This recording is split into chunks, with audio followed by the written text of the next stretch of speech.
بسم الله الرحمن الرحيم. الحمد لله رب العالمين، والصلاة والسلام على نبينا محمد وعلى آله وأصحابه ومن دعا بدعوته واتبع هديه إلى يوم الدين. أما بعد، فعن ابن مسعود رضي الله تعالى عنه قال: سمعت رسول الله صلى الله عليه وسلم يقول: إذا اختلف المتبايعان وليس بينهما بينة فالقول ما يقول رب السلعة أو يتتاركان. رواه الخمسة وصححه الحاکم.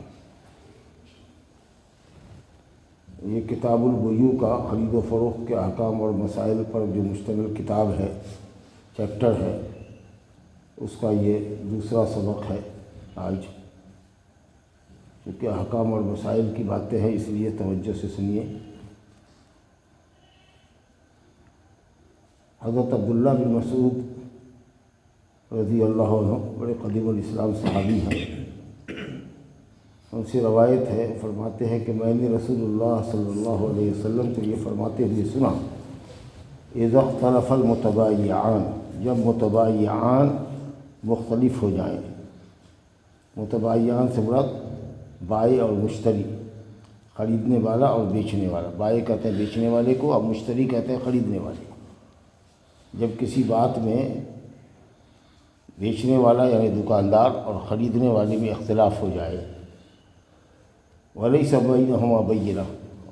اور کسی کے بھی قول پر دلیل نہ ہو، یعنی وہاں پر کوئی آدمی نہیں رہا ہو. جس وقت خرید و فروخت ہوئی ہے وہاں کوئی آدمی دکان پر نہیں تھا جو کسی کے حق میں گواہی دے سکے کہ ہاں یہ صحیح کر رہا ہے یا وہ صحیح کر رہا ہے. فالقول ما یقول رب السلعہ، نبی صلی اللہ علیہ وسلم فرماتے ہیں کہ بات اسی کی مانی جائے گی جو سامان کا مالک ہے. اور یہ تتارکا، یا بے کو فسخ کر دیا جائے گا، چھوڑ دو، نہیں پسند ہے تو. اب مثال کے طور پر، اب یہ کتاب میں لے، دکاندار ہوں، میں نے ان کے ہاتھ بیچا، کہا 10 روپے میں دے کے، اور یہ کہتے ہیں کہ نہیں آپ نے اس کو 8 روپے میں ہم سے بیچا ہے،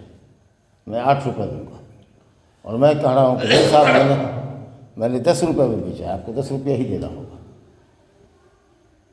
اب یہ دونوں طرف کی بات ہے، کوئی یہاں پر گواہ نہیں. تب ایسی صورت میں حدیث کا ظاہر معنی اور مفہوم یہ ہے کہ صاحب سامان کی بات کا اعتبار ہوگا. سمجھا؟ واللہ، اگر یہ کہہ دیں کہ واللہ قسم اللہ کی میں نے 10 روپے میں بیچا ہے، اب بتا دیا یہ قیمت آپ کو، تو یا تو آپ اس کی بات مانیے، اس کی بات کا اعتبار ہوگا، اور نہیں تو پھر ہم بھی قسم کھائیں، آپ بھی قسم کھائیے، اس کے بعد معاملہ فسخ ہو جائے گا.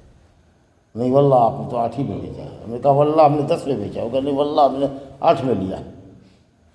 تو اس کے بعد بے فسخ ہو جائے گی، یعنی معاملہ ختم، مت لیجیے جائے گی. ورنہ اصول یہ بتا دیا گیا کہ سامان کی قیمت یہ میں اگر اختلاف ہو تو سامان والے کی قیمت کا یا اس کے قول کا اعتبار ہوگا. آپ سے میں نے بکری خریدی، اب میں یہ کہہ رہا ہوں کہ آپ نے یہ بکری اس شرط پر بیچی تھی کہ یہ ددھار ہے. آپ نے کہا نہیں میں نے یہ کبھی کہا ہی نہیں تھا، میں نے صرف بکری بیچی ہے، یہ نہیں کہا تھا کہ ددھار ہے. تب ایسی صورت میں بات کا اعتبار ہوگا بکری والے کی، آپ کی بات کا اعتبار نہیں ہوگا. سمجھا؟ تو یہ ایک جھگڑے کو ختم کرنے کی ایک صورت ہے. اور اگر نہیں جچتی ہے بات تو پھر بے کو توڑ دیجیے، چھوڑ دیجیے، جائیے آگے بڑھیے. اور یہ تتارکان، یا دونوں بے کو چھوڑ دیں. بہت اچھی شکل بیان کی گئی ہے. اگرچہ بعض علماء یہ کہتے ہیں کہ دیکھا جائے گا کہ مدعی کون ہے اور مدعا علیہ کون ہے. مدعی کون ہے؟ ہم کہہ رہے ہیں کہ نہیں آپ نے کہا تھا کہ ددھار جانور ہے، یہ ہوئی مدعی، یہ ہمارا دعویٰ ہے، آپ اس دعوے کا انکار کریں. نہیں میں نے یہ نہیں کہا تھا. تو قاعدہ اصولی یہ ہے کہ گواہی مدعی پر ہوتی ہے، اور جب مدعی گواہی دینے سے عاجز رہ جائے تو مدعا علیہ قسم کھا کر کے اس کی بات کا اعتبار ہوگا، تو آپ کو بات ماننی پڑے گی. سمجھا کہ؟ تو کچھ علماء یہ کہتے ہیں کہ اگرچہ آپ صلی اللہ علیہ وسلم نے فرمایا ہے کہ اختلاف ہونے کی صورت میں بات صاحب سامان کی ہوگی، دکاندار کی بات مانی جائے گی، لیکن یہ اس صورت میں جب اس کے پاس گواہی موجود ہے. اور گواہی موجود نہیں ہے تو جو مدعی ہے اس پر گواہی ہے، اور نہیں تو مدعا علیہ قسم کھا لے گا، معاملہ ختم ہو جائے گا. سمجھا کہ تو بہرحال اہل علم میں حدیثوں کو سمجھنے میں اختلاف ہے۔ کچھ لوگ کہتے ہیں کہ اس قاعدے سے یہ بات مستثنیٰ، مدعی چاہے جو بھی ہو، لیکن سامان میں، بیچنے والے میں، خریدنے والے میں اگر اختلاف ہوا اور دلیل کسی کے پاس نہیں ہے، تب اس صورت میں بات رب السلع سامان والے کی مانی جائے گی، یا نہیں تو پھر دونوں آدمی بے کو چھوڑ دیجیے، توڑ دیجیے، ختم کیجیے۔ اس کا مطلب یہ کہ اگر کسی ایک فریق کے پاس گواہ موجود ہے، ایک گواہ بھی موجود ہو، تو دوسرے گواہی میں وہ قسم کھا لے گا۔ دو گواہ ہونا چاہیے کم سے کم، کسی بھی معاملے کو ثابت کرنے کے لیے دو گواہ ہونا چاہیے۔ تو اگر آپ کے پاس ایک گواہ موجود ہے وہاں پر جو آپ کی گواہی دے رہا ہے، تو ایک گواہ کی کمی آپ کو قسم کھانی پڑے گی، تب پھر مدعی یہ جو مشتری ہے، خریدار، اس کو بیع کرنی پڑے گی، لینی پڑے گی۔ آپ سمجھ رہے ہیں؟ تو اگر دلیل موجود ہے تب تو کوئی مسئلہ ہی نہیں ہے۔ اگر دلیل دونوں میں سے کسی کے پاس نہیں ہو تو ایک ہی بات ہے کہ مدعی کی بات مانی جائے گی، صاحب سامان کی بات مانی جائے گی، صاحب سامان کی بات مانی جائے گی۔ اب کچھ لوگوں نے کہا کہ دیکھا جائے گا کہ اس میں دعویٰ کون کر رہا ہے، انکار کون کر رہا ہے۔ جو دعویٰ کر رہا ہے اس کو دلیل دینی ہے، اگر دلیل دینے سے وہ عاجز ہے تو جو انکاری ہے وہ قسم کھا لے گا، اس کے حق میں فیصلہ ہو جائے گا۔ دوسری حدیث دیکھیے، وعن ابی مسعود الانصاری رضی اللہ تعالی عنہ، یہ بھی بدری صحابی ہے، بڑا اونچا مقام ہے ان کا، ان رسول اللہ صلی اللہ علیہ وسلم نہا عن ثمن الکلب ومہر البغی وحلوان الکاہن، متفق علیہ۔ ابو مسعود انصاری بدری صحابی رضی اللہ عنہ سے روایت ہے، کہتے ہیں کہ رسول اللہ صلی اللہ علیہ وسلم نے کتے کی قیمت سے منع فرمایا، یعنی کتا بیچنا اور خریدنا جائز نہیں، چاہے جیسا کتا ہو، جس نسل کا کتا ہو، کتے کا بیچنا خریدنا جائز نہیں، سمجھا کہ نہیں؟ اور چاہے وہ آوارہ کتا ہو یا پالتو کتا ہو، آپ نے سکھایا ہوا ہے، آپ کا حکم مانتا ہے، رکا تو رک گیا، دوڑایا تو دوڑ گیا، اس کو ٹرین کیا ہوا ہے، معلم، ٹرین کیا ہوا کتا ہے، وہ بھی، اس کی بھی قیمت جائز ہے، سمجھا کہ نہیں؟ اگر آپ کو ضرورت سے فاضل ہے، اب کوئی مانگ رہا ہے کہ ہم کو بھی ایک کتے کی ضرورت ہے گھر بار کی حفاظت کے لیے، کھیت کھلیان کی حفاظت کے لیے، یا ہمارے پاس بھی 500 بکری ہے، چاہے وہاں ہمارا دوست جاتا ہے جنگل کی طرف، بھیڑیوں سے بچانے کے لیے ہم کو بھی کتے کی ضرورت ہے، آپ کتا دے دیجیے، فاضل ہے تو بیچ نہیں سکتے آپ، الا یہ کہ ہم کو ہے ضرورت شدید لیکن کوئی مفت میں دینے والا نہیں ہے، تب ہماری ضرورت ہے تو ہم مجبوراً لیں گے، لیکن وہ جو پیسہ دے رہا ہے وہ گنہگار ہے، وہ قیمت اس کے لیے حرام ہے، کیونکہ یہ خبیث جانور ہے، نجس جانور ہے۔ اگر کسی برتن میں منہ ڈال دے تو 7 مرتبہ دھونے سے پاک ہوگا، 1 مرتبہ مٹی سے رگڑنا پڑے گا، پانی مٹی لے کے رگڑنا پڑے گا، اور 6 دفعہ یا 7 دفعہ اس کو مزید کھنگالنا پڑے گا۔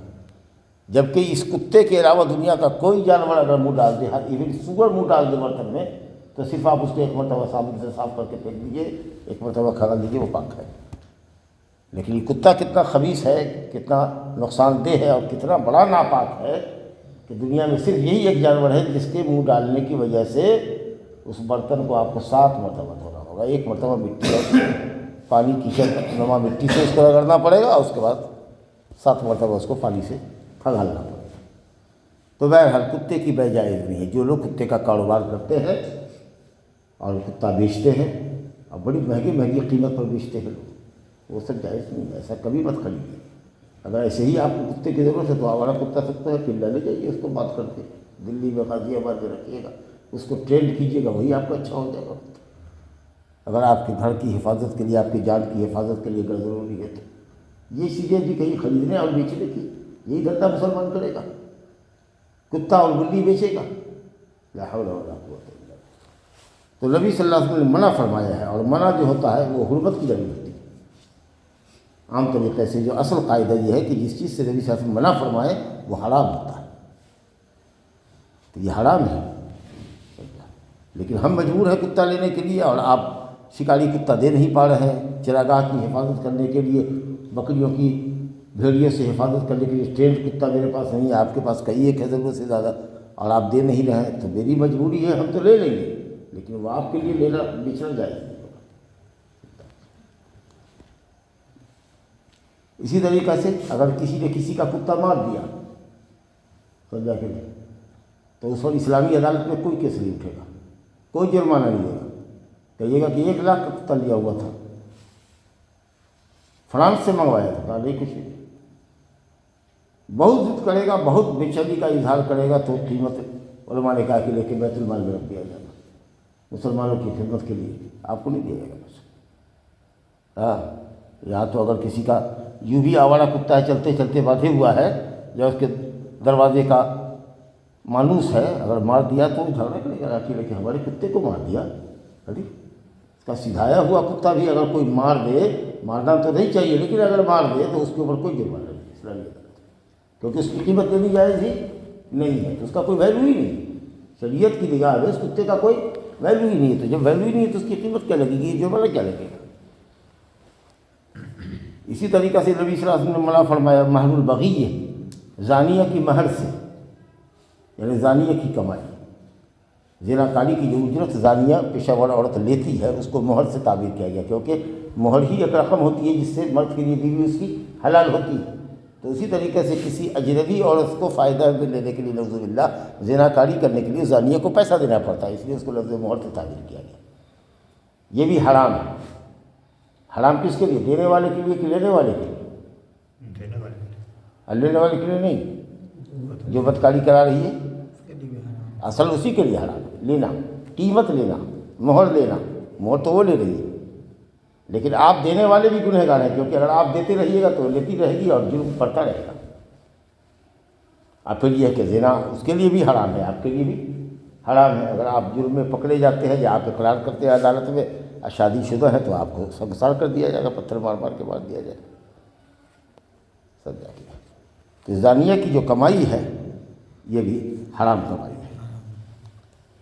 وہ حلوان الکاہن، اور اسی طریقے سے کاہن کی اجرت یا ہدیہ، کاہن کا ہدیہ، اجرت کیا ہے؟ کاہن کا ہدیہ، حلوان حلوہ سے، حلوہ کھانے میں محنت مشقت نہیں پڑتی، منہ میں رکھا پگھل گیا اور مزیدار ہوتا ہے، تو اسی طریقے سے کاہن ہوتا ہے، غیبی بات بتاتا ہے، اٹکل پچو نکلے ہیں، آج جائیے آج آپ کی کمائی بہت ہوگی، حضرت کہ آئے لوٹ کر کے کیوں کمائی ہوا کہاں، لائی 10 روپیہ لائی چائے ناشتہ کر، اٹکل پچو بولا، حضرت ہاں آپ کو بیٹا ہو اس وقت، اتفاق سے ہو گیا بیٹا، اٹکل پچو بولا۔ اسی طریقے سے ہتھیلی دیکھتا ہے اور ہتھیلی کی لکیروں کو پڑھتا ہے، کہاں ہے مالداری، غریبی کیا ہے، آپ میں لمبی عمر جیے گا یا مختصر عمر ہوگی، دوسرے کی ہتھیلی تو پڑھتا ہے لیکن اپنی ہتھیلی کبھی نہیں پڑھتا کہ بھیک منگی کب تک اس کے مقدر میں رہے گی۔ تو اس طریقے سے اٹکل پچی باتیں، غیبی باتیں، اصل میں شیاطین جاتے ہیں آسمان پر باتیں چرانے کے لیے، سمجھا کہ نہیں؟ اور جو لوگ شیطان کی پوجا کرتے ہیں، پجیری سے جو شیطان کے ہوتے ہیں، وہ گیا آسمان میں، فرشتے جو آپس میں اللہ کے فیصلوں کے تعلق سے باتیں کرتے ہوتے ہیں، اس میں کی ایک آدھ بات کبھی کان میں پڑ گئی، قبل اس کے کہ شیطان کو مارا جائے ستارے کی روشنی سے، اگر ایک آدھ بات کان میں پڑ گئی تو نیچے تک شیطان ایک دم ایک دوسرے کے کندھے پر چڑھ جاتے ہیں آسمان تک، ایک کے کان میں پڑی تو نیچے تک آ گیا، اگر بچ کے آ گیا تو وہی جو نجومی لوگ ہوتے ہیں اس کے پجاری جو اٹکل پچو غیب کی باتیں بتاتے ہیں، اسے ایک سچ میں 100 جھوٹ ملا کر کے اس کو پیش کر دیتا ہے، کبھی اس کی پیشین گوئی صحیح ہوگی، اب اس کے یہاں لوگوں کی بھیڑ لگی ہوئی ہے اور وہ پیسے لے رہا ہے،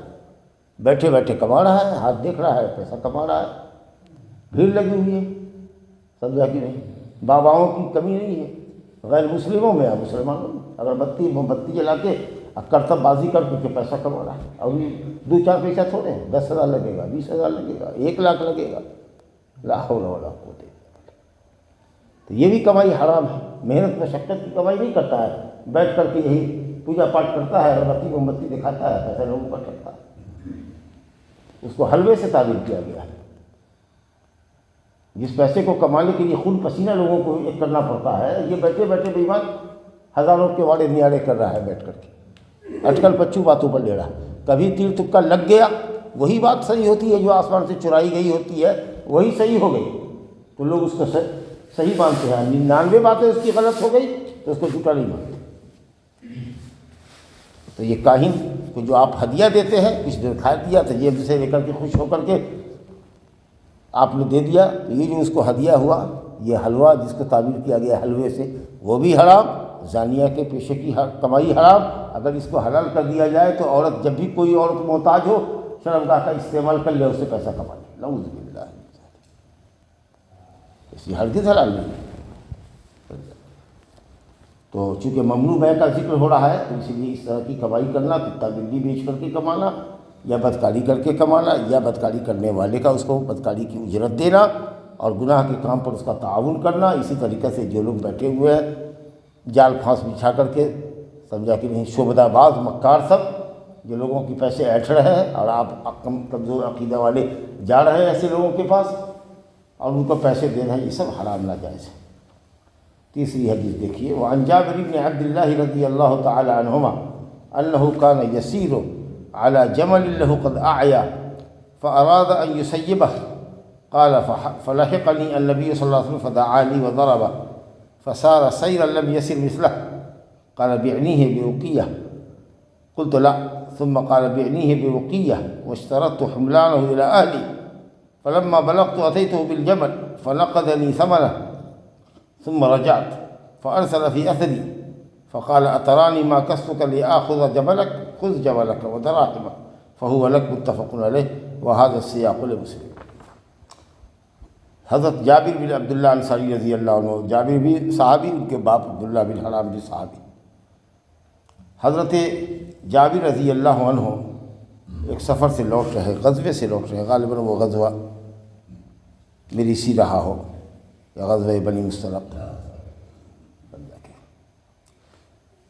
تو جب وہاں سے آ رہے تھے تو جس اونٹ پر وہ سواری کر رہے تھے وہ اونٹ بہت ہی کمزور تھا اور ایک دم تھکان سے چور تھا، چل ہی نہیں پا رہا۔ کہتے کان یسیر علی جبل، مذکر اونٹ کو کہتے ہیں جبل، اور یہ بڑا طاقتور ہوتا ہے، بوجھ اٹھانے میں اونٹنی کے مقابلے میں یہ زیادہ طاقتور ہوتا ہے جبل۔ تو دور دراز کے سفر میں لوگ اونٹ پر چڑھا کرتے تھے، تو اونٹ پر آ رہے تھے اور وہ اونٹ تھک کر کے بالکل پریشان تھا، چلیے نہیں رہا، بالکل مریل تھا۔ فاراد ان یسیبہ، تو حضرت جابر نے چاہ کے اس کو چھوڑ دیتے، ایسے ہی چھوڑ دیتے اور پیدل ہی چلتے مدینہ تک پہنچ جائیں گے، یا کسی ساتھی کے اونٹ پر ردیف بن جائیں گے، وہ ہم کو بیٹھا لے کر چلے جائیں گے، لیکن یہ اونٹ ہکانے کے قابل نہیں۔ ہم ہوتے، آپ ہوتے تو اونٹ کو مار مار کر کے اس کی پیٹھ پھوڑ دیے ہوتے تاکہ چلے گا۔ ارے طاقت ہو تب نہ چلے گا، جب امید ہو کہ ڈنڈا لگا دیں گے تو بھاگے گا بیل، تب ماریے، لیکن وہ ایک دم چلنے ہی سے عاجز ہے، کمزور ہے، تو سوائے اس کے کہ ڈنڈا مار کر کے آپ اس کو تکلیف پہنچائیے گا، آپ کے فائدے کی تو کوئی چیز ہوگی نہیں، وہ تو اور جوا پٹک دے گا۔ تو اگر مارنا مفید ہے تو ٹھیک ہے مارو، لیکن وہ چلنے کے لائق ہی نہیں ہے، تو انہوں نے سوچا کہ یہ چلنے کے لائق ہی نہیں تو اس کو مار کے کیا کرے گا، ایسے ہی چھوڑ دے گا، کوئی لے جائے گا۔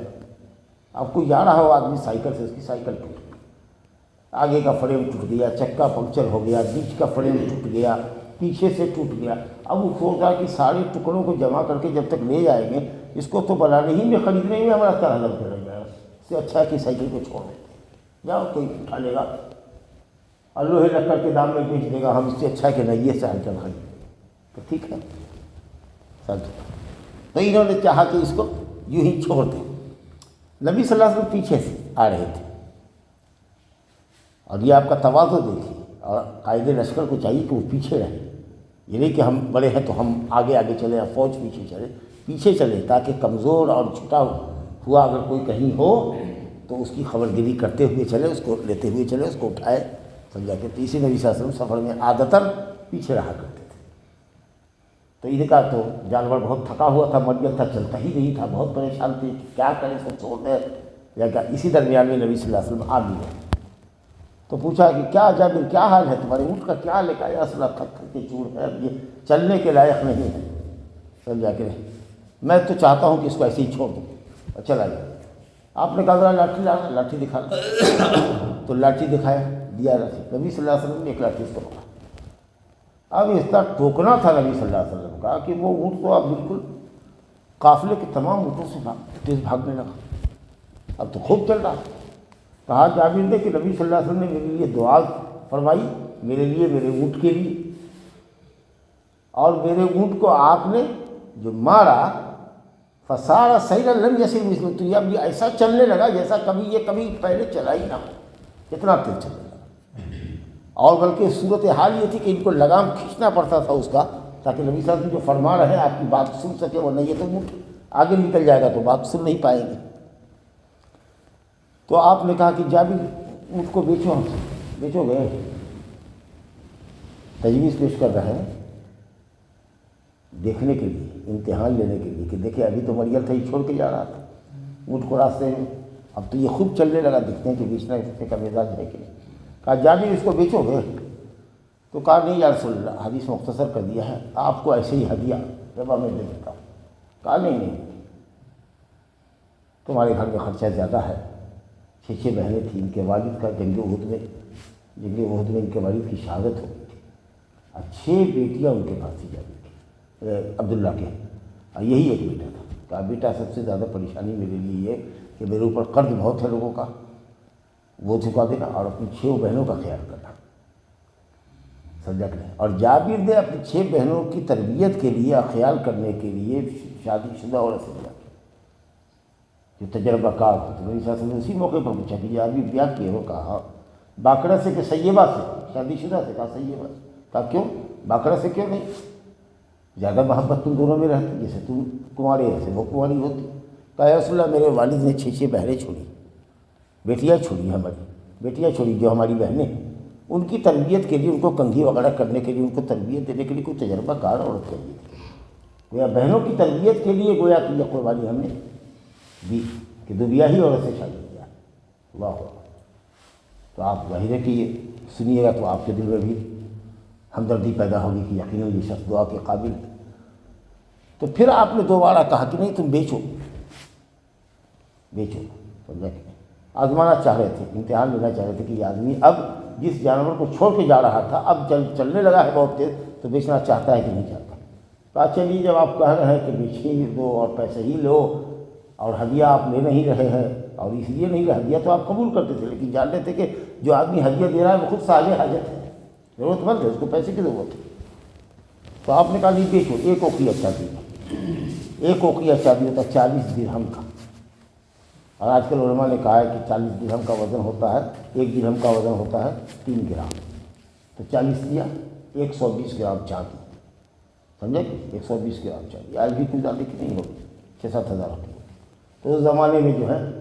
وہ مجھے کہ صاحب وہ بہت سستا اونٹ تھا، اب تو خیر بہت مہنگا ہے۔ تو کہا کہ چلیے ٹھیک ہے، لیکن حضرت جابر نے ایک شرط لگایا، وہی ہے اصل بات سے مطابقت۔ یا رسول اللہ بیچ تو دیا میں نے، آپ نے کہا اور 3 دفعہ میں نے بیچ دیا، لیکن میری یہ شرط ہوگی کہ میں اس اونٹ پر چڑھ کر کے مدینہ جاؤں، کیونکہ اگر ابھی آپ کے حوالے کر دوں تو پھر میں جاؤں گا۔ تو یہ شرط لگایا، اور نبی صلی اللہ علیہ وسلم نے بھی اس شرط کو مانا، فائدہ آپ کا بھی تھا کیونکہ وہ اونٹ کو آخر کوئی ہکانے والا تو پر بیٹھنا چاہیے، تو آپ کی بھی ضرورت تھی اور جابر کی تو زیادہ ضرورت تھی کیونکہ ان کو جانا تھا۔ تو اگر اس طریقہ کی کوئی شرط جو عقد کے، بیع کے، معاملہ کے مخالفت میں نہ ہو، مصلحت ہو کسی کی اور واقعی ضرورت مصلحت ہے، مثلا آپ دربھنگے میں اپنی بائک سے جا رہے ہیں، کسی کو پسند آ گئی بھائی بیچو گے؟ سنا ہے کہ بائک بیچنے والا، ہاں بیچیں، کیا قیمت ہے؟ چلو تھا اچھا گن دیا، تو کہا مگر ہم یہاں نہیں ہینڈ اوور کریں گے، آپ اس پر بیٹھیے، ہم گھر چلیں گے اور گھر جا کر کے آپ کو ہینڈ اوور کریں گے۔ تو اگر یہ وہ شرط لگاتا ہے تو ہوگا۔ تو جابر نے یہ شرط لگایا کہ میں آپ کے حوالے کروں گا مدینہ پہنچ کر، میں چڑھ کے جاؤں گا۔ تو نبی صلی اللہ علیہ وسلم نے یہ کہا کہ میں بھی قیمت مدینہ ہی پہنچے دوں گا، جاؤ قیمت کہاں ہے، سمجھا؟ تو ادھر سے سامان بھی ادھار، یہ سامان تو حوالے ہو گیا ہے لیکن اس پر شرط لگی ہے مدینہ پہنچنے کی، ادھر سے قیمت ادھار، ادھر سامان ہے ادھر قیمت ادھار۔ خیر جب آئے تو کہا کہ یا رسول اللہ یہ میں آ گیا، اور میں نے دروازے پر، مسجد کے باہری دروازے پر اونٹ کو باندھ دیا، کہا دوڑی کا تماش پڑھ دیا۔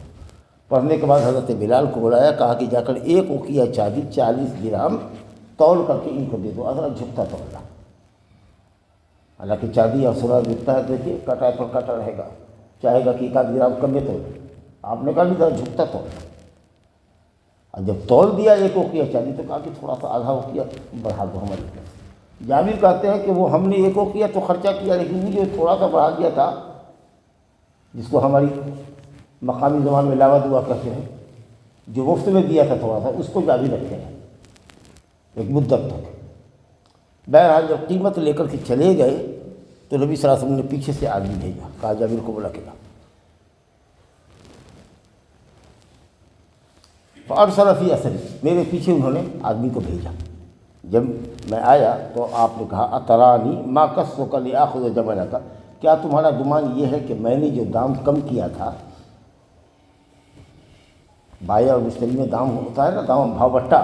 کتنے میں بیچیے گا؟ تو 1000 لیں گے۔ ارے نہیں بھیا 800 میں دیجیے۔ نہیں 900 سے کم نہیں ہوگا۔ اچھا چلیے، تیسرا آدمی کہتا ہے چلیے 850 میں معاملہ۔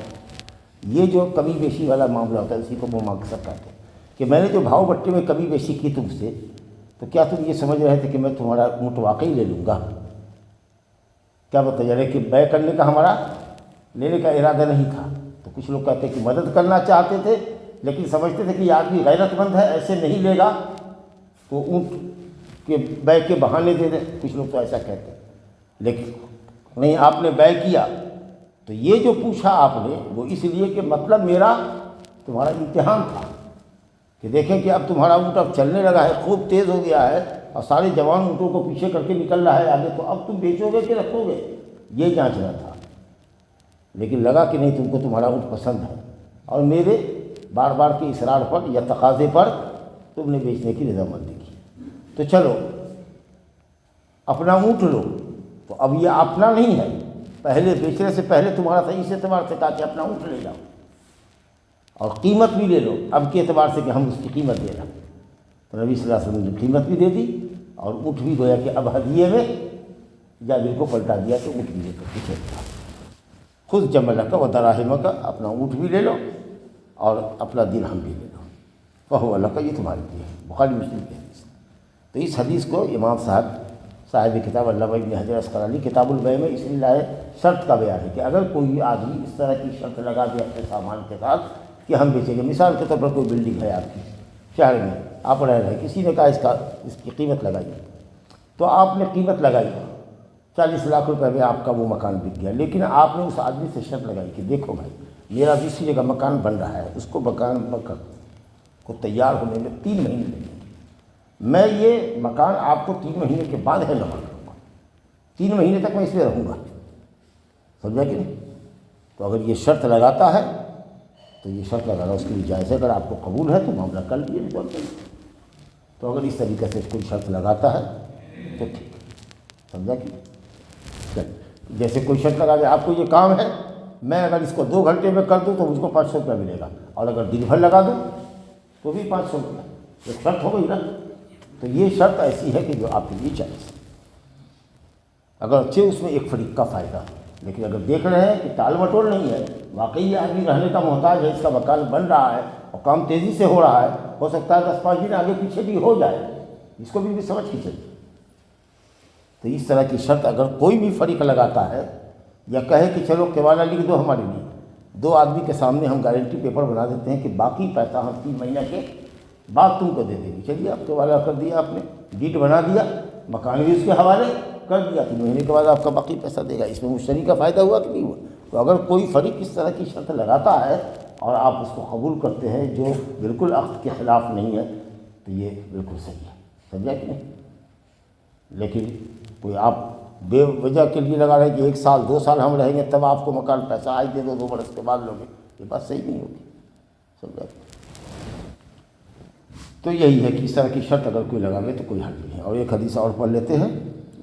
جابر بن عبداللہ انصاری رضی اللہ عنہ سے روایت ہے کہ قال اعتق رجل منا، ہم میں سے کسی ایک آدمی ہے، ہم میں سے مطلب کہ ہم مسلمانوں میں سے،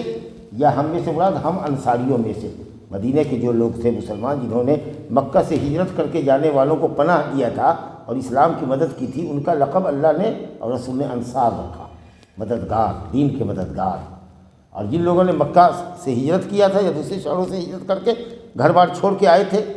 کہ مکے میں مشرکین کا غلبہ تھا، اسلام پر عمل نہیں کرنے دیتے تھے، تو وہ لوگ مہاجر کہلائے، ہجرت کر دیا، گھر بار چھوڑ کے چلے گئے۔ تو مکہ والے مہاجر اور مدینہ کے لوگ پناہ دینے والے، ان کو گھر میں بسانے والے انصار، مہاجرین و انصار، صحابہ کرام کی یہ 2 کیفیت تھی۔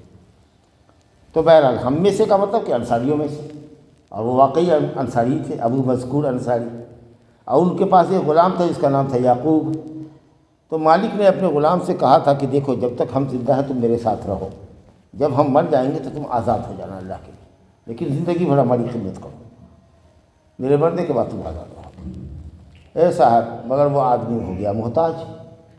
کھائے کھائے مر رہا ہے، پیسہ نہیں ہے اس کے پاس۔ تو نبی صلی اللہ علیہ وسلم نے کہا کہ یہ تمہارے پاس غلام ہے، اس کو کیوں نہیں بیچ دیتے؟